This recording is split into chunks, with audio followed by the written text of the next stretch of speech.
तो आखिरकार अब वो टाइम आ चुका है जिस टाइम के ऊपर तुम्हारा रिजल्ट डिसाइड होगा। ये जो आखिरी के 10 से 15 दिन है ये डिसाइड करेंगे कि तुम तुम्हारे बोर्ड्स के अंदर कितना स्कोर करोगे। फर्क नहीं पड़ता तुमने पूरे साल भर क्या किया, लेकिन ये 10 दिन के अंदर तुम गेम चेंज कर सकते हो, गेम पलट सकते हो। तुम अपने आप की उस एनर्जी को पहचानो यार। जब तुम 3 से 4 दिन एग्जाम से पहले पढ़ के जब 60-70% स्कोर कर लेते तो अभी भी तुम्हारे पास में 10 से 15 दिन है। अरे तुम बहुत ज्यादा मेहनती स्टूडेंट हो, तुम तुम्हारा 100% एफर्ट्स करते हो, मैं जानता हूं। बस तुम्हारा आलस वो तुम्हें पीछे लेके जाता है। लेकिन अब बस 10 दिन है, इन 10 दिनों के अंदर अपने आप को पूरा झोंक दो कि 10 से 15 घंटे बस पढ़ाई करनी है। अगर ये कर लिया तुम इतने ज्यादा दिमाग वाले स्टूडेंट हो ना कि तुम्हें कोई रोक नहीं सकता। तुम बस ये हो कि तुम्हारे आलस की वजह से, डिस्ट्रैक्शन की वजह से आज तुम ये बैठे हो कि तुम्हारा सिलेबस कंप्लीट नहीं हो, तुम्हें डर लग रहा है। लेकिन जगाओ अपने आप को, तुम वही हो जैसा सभी लोग हैं, लेकिन उनसे ज्यादा तुम टैलेंटेड हो। और मुझे इस बात का 100% विश्वास है तुम के ऊपर कि तुम इस बार अच्छे से अच्छा स्कोर करोगे और ये रिजल्ट तुम्हारे लाइफ का बेस्ट रिजल्ट रहेगा। मैं ये गारंटी से आपको बोल रहा हूं। जब भी डीमोटिवेट होना, ये जो 1 मिनट की क्लिप है इसे एक बार फिर से सुन लेना, तुम्हें पढ़ने का अंदर से मोटिवेशन आएगा। और ये जो डाउट आ रहा है ना कि मैं नहीं कर सकता, बस अपने आप के उस दिन को याद कर लेना कि यार जब मैं 1 दिन या फिर 2 दिन पढ़ के इतना अच्छा कर सकता हूं तो अभी भी मेरे पास में टाइम है, मैं कर सकता हूं। बस ये जो स्टेटमेंट है ना, मैं कर सकता हूं। और आज आप इस वीडियो के अंदर लिखो। मैं हर बार स्टूडेंट से बोलता हूं, बहुत सारे स्टूडेंट लिखते हैं, लेकिन आज मैं चाहता हूं हर एक स्टूडेंट लिखे कि यस भैया ये जो 10 दिन है ना इसके अंदर मैं करके रहूंगा, मेरे को भी करके दिखाना। Yes I will do it, ये जो एक लाइन है ना, yes I will do it, ये तुम्हें जब पता लगेगा, जब तुम बोर्ड्स एग्जाम देने जाओगे, तुम्हारे अंदर कॉन्फिडेंस आएगा कि मैं कर सकता हूं। अपने आप से बात बोलो, मैं क्यों नहीं कर सकता भाई, मैं भी तो भगवान का अंश हूं, मैं किसी से कम नहीं हूं, सच में कम नहीं हूं किसी से। तुम्हारे अंदर वो पावर है, बस तुम्हारी लेजीनेस, प्रोकास्टिनेशन ने तुम्हारे को इतना मजबूर किया है। लेकिन आज भी तुम्हारे अंदर इतनी ताकत है कि तुम बेहतरीन से बेहतरीन स्कोर कर सकते हो। बस इन लास्ट के 10 दिनों के अंदर मैं जो आपको चीजें बता रहा हूं कि मोस्ट इंपॉर्टेंट टॉपिक्स के ऊपर कैसे फोकस करना है, क्या करना है, बस एक बार ये सुन लो, आप अच्छे से अच्छा इस साल करके आने वाले हो। तो फिर चलिए स्टार्ट करते हैं। अब देखो तुम्हारे पास में ये जो 10 दिन है इसके अंदर तुम्हें तुम्हारा 100% देना होगा। ये 10 दिन के अंदर तुम सब कुछ कर सकते हो, ऐसा कुछ भी नहीं है। बोर्ड्स एग्जाम बहुत ज्यादा हलवा होता है अगर आपने इसको समझ लिया कि कहां से क्वेश्चन पूछे जाता है, कैसे क्वेश्चन पूछे जाते हैं। जैसा कि हमारा 1 फेब से हम लोग स्टार्ट करते हैं, भैया फरवरी आ चुके, इसमें तुम्हारे पास में 10 दिन है।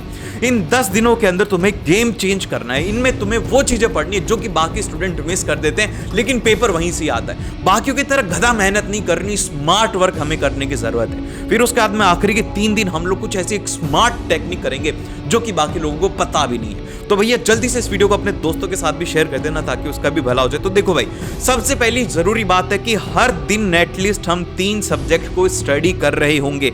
अब इसमें क्या होगा, सबसे पहले जैसा कि मैं आपको बता रहा हूं, यहाँ पे आप अल्टरनेट डे में इसको लेके चल सकते हो। जैसे कि आप बोल सकते हो ये मंडे, वेडनेसडे, फ्राइडे का ये हमारा टाइम टेबल है, जिसमें कि हम लोग सबसे पहले मॉर्निंग के अंदर जो हमारा गोल्डन पीरियड रहता है, जिस टाइम के ऊपर कि हमारा माइंड एकदम से फ्रेश रहता है, तो हमें चीजें जल्दी याद होती हैं। तो इसमें याद करने वाला सब्जेक्ट जो कि सोशल साइंस हो गया, इसको हम लोग सबसे पहले स्टडी करेंगे। फिर उसके बाद में जो सेकंड स्लॉट हमारा रहेगा, इसमें हम लोग इंग्लिश को स्टडी करेंगे। और इसी के साथ में ध्यान रहे कि हमारा जो रात का टाइम है, जिस टाइम पर सबसे ज्यादा डिस्टर्बेंस होता है, उस टाइम पे हम लोग मैथ्स को स्टडी करने वाले हैं। हर दिन हमें 3 सब्जेक्ट को स्टडी करना होगा। फिर इसी तरीके से नेक्स्ट डे जो कि अल्टरनेट आप क्या कर सकते हो, एक दिन हमने क्या किया था, एक दिन हमने एसएसटी पढ़ा था, लेकिन आज हम लोग साइंस को स्टडी कर रहे हैं। अब ये भी हमारा, इसके बाद में हम लोग हिंदी, जिस भी स्टूडेंट की हिंदी है तो हिंदी पढ़ लेना। अगर हिंदी नहीं पढ़ना, हिंदी के लिए सफिशिएंट टाइम रहेगा, लेकिन आप लोगों को इंग्लिश को तो जरूर से साथ में लेकर के चलना है, क्योंकि इंग्लिश के अंदर सिलेबस थोड़ा ज्यादा है तो स्टूडेंट्स को लिखने में प्रॉब्लम होती है। फिर इसके बाद में लास्ट हमारा जो रहेगा ये रहेगा मैथ्स का, या फिर आप लोग इसमें एक काम कर सकते हो, यहां पर अपना एक सेशन ऐड कर सकते हो, वो कर सकते हो फिजिक्स का, जिसके अंदर कि आप लोगों को कैलकुलेशन और न्यूमेरिकल्स करने होते हैं। और इसके अलावा कुछ भी नहीं है, यही 3 चीजें आपको हर दिन करनी है। अब इसमें जैसा कि आपका हर डे जो रहना चाहिए उसको आपको 3 हिस्सों के अंदर डिवाइड करना है, 3 स्लॉट बनाना है। जैसा कि इसमें सबसे पहला जो हमारा सेशन रहेगा वो रहेगा मॉर्निंग सेशन, जिसके अंदर कि हम लोग रिवीजन करेंगे। रिवीजन बहुत ज्यादा जरूरी है। एक तो ऐसा ना हो कि तुम लोग सारी चीजें पढ़ते जा रहे हो लेकिन भूलते जा रहे हो, कोई मतलब ही नहीं। तो इसलिए रिवीजन करना बहुत ज्यादा जरूरी है। और जो भी तुम पढ़ो वो तुम्हें जल्दी जल्दी याद हो ना, तो इसके लिए मैं तुम्हें एक टेक्निक बताता हूं भैया। रिवीजन के लिए 2 चीजें होती हैं, ब्लर्टिंग और एक्टिव रिकॉल। अब देखो, ब्लर्टिंग मेथड बहुत ज्यादा यूजफुल रहता है जिन भी स्टूडेंट्स को याद नहीं होते या फिर बार बार भूल जाते हैं। आपने जैसे कि लेटर सपोज कि आपने अपनी नोटबुक से आप सबसे पहले अपने नोट्स को अच्छे से रिवाइज करो, जैसे कि मैंने रिवाइज किया। रिवाइज करने के बाद में आपको क्या करना है, एक ब्लैंक शीट ऑफ पेपर लेना है। जैसे कि मैंने लाइफ प्रोसेस को स्टडी किया, अब उसमें आपको जो भी याद आता है बिना किसी लैंग्वेज के, आपको जो भी याद आता है आप उसमें लिखते जाइए, जो भी आपको चीज़ें याद आ रही है, जैसा कि मैंने इसमें लिखा। अब इसके बाद में सेकेंड टाइम आपको क्या करना है, उसी पेज को देखो कि मैंने क्या मिस्टेक किया, फिर अलग पेन से यहाँ पर मार्क करो कि मैंने क्या क्या मिस्टेक्स की, उन चीज़ों को लिखो। इससे क्या होगा, तुम्हारा एक ही बारी के अंदर 2 बार रिवीजन हो जाएगा और तुम उस चीज़ को बहुत ही ज़्यादा अच्छे तरीके से लंबे टाइम के लिए याद रख पाओगे। ये सभी लोग, टॉपर लोग इसको यूज़ करते हैं। और नॉर्मल स्टूडेंट क्या करता है, आलस कर जाता है, भैया लिखेगा कौन, टाइम वेस्ट होगा। अरे नहीं, अगर भूल जाओगे तो डबल टाइम वेस्ट होगा ना। तो इसीलिए तुम्हें यह बात समझनी होगी कि इसके अंदर तुम्हें अपनी मिस्टेक्स निकाल करके उन्हें एक बार फिर से करना है, जो कि तुम्हें जल्दी याद करने में हेल्प करेगा। फिर इसके बाद में जो हमारा सेकंड स्लॉट रहेगा, जो कि मिड सेशन रहेगा, एक बात ध्यान रखना कि इसमें आपको दूसरों के ऊपर डिपेंडेंट ज्यादा नहीं रहना। इसमें आपकी सेल्फ स्टडी ही आपको काम आएगी, आपको खुद से ही पढ़ना होगा। जैसे कि मिड सेशन में आप क्या कर सकते हो, नोट्स से स्टडी कर सकते हो, या फिर आप लेक्चर्स देख सकते हो, वन शॉट वीडियो या फिर मैराथन वगैरह, जो भी आपको अच्छा लगता हो। भैया जरूरी है कि आप खुश रहो, मैं कहूं कि नहीं देखना भाई, अगर आपको किसी टीचर से पढ़ना अच्छा लगता है तो उससे पढ़ो, लेकिन बात ध्यान रहे कि उसमें पढ़ाई होनी चाहिए, कोई भी ऐसा डिस्टर्बेंस ना हो, कोई भी चीज आपको डिस्ट्रैक्ट ना करे, ये बात का आपको विशेष कर ध्यान रखना है। फिर इसके बाद में इसी सेशन के अंदर हम लोग सैंपल पेपर करने की भी कोशिश करेंगे, लेकिन ये जो सैंपल पेपर रहेंगे ये रहेंगे हमारे अल्टरनेट डेज के ऊपर, कि जैसे कि आज अगर हमने सैंपल पेपर किया है तो हम लोग कल नहीं करेंगे, परसों करेंगे। क्योंकि सैंपल पेपर में क्या होगा, एक तो आप लोगों को 3 घंटे उसको सॉल्व करने में लगेंगे, फिर 1 घंटा उसको चेक करने में लगेगा, तो 4 से 5 घंटे इसके अंदर जाएंगे। तो इसीलिए हम हर दिन नहीं कर सकते, लेकिन हमारे पास में 5 ही सब्जेक्ट हैं, तो एक सैंपल पेपर भी सभी के लिए सफिशिएंट होता है, और एक हम लोग एग्जाम से पहले कर लेंगे। तो इसीलिए स्ट्रेटेजी बनानी जरूरी होती है, ठीक है, समझे।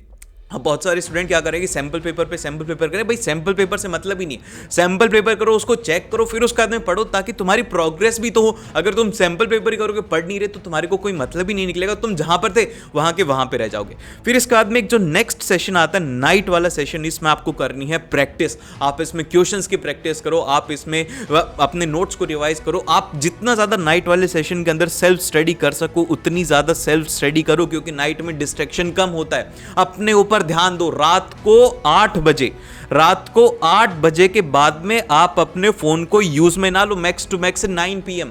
फिर 9 के बाद में 12 तक ये जो 3 घंटे इसके अंदर प्रैक्टिस करो, क्वेश्चंस की प्रैक्टिस करो, लिखने की प्रैक्टिस करो, सारे के सारे प्रैक्टिस का खेल है। अगर प्रैक्टिस नहीं की, टीचर्स के भरोसे रह गए, तो फिर यहां पर मामला गड़बड़ा जाएगा, तो इस बात का ध्यान रहे। देन फिर इसके बाद में हम लोग बात करते हैं नेक्स्ट, हर एक सब्जेक्ट को इक्वल इंपॉर्टेंस देनी है। ये नहीं कि मैंने साइंस को कर लिया, SST को कर लिया, लेकिन मैंने इंग्लिश को छोड़ दिया, इंग्लिश परसेंटेज ले डूबेगी।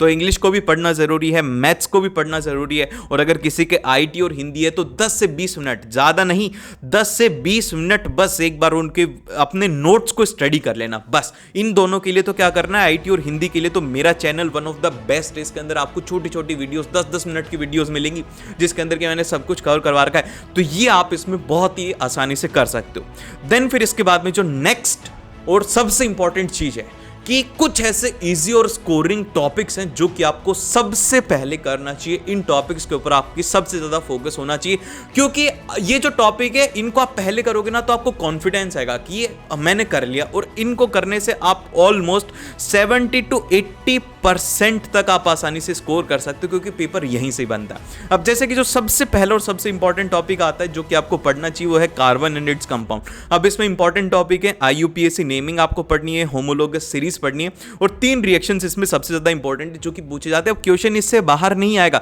तो ये इंपॉर्टेंट टॉपिक है, इनके ऊपर आपको फोकस बहुत ज्यादा रखना है।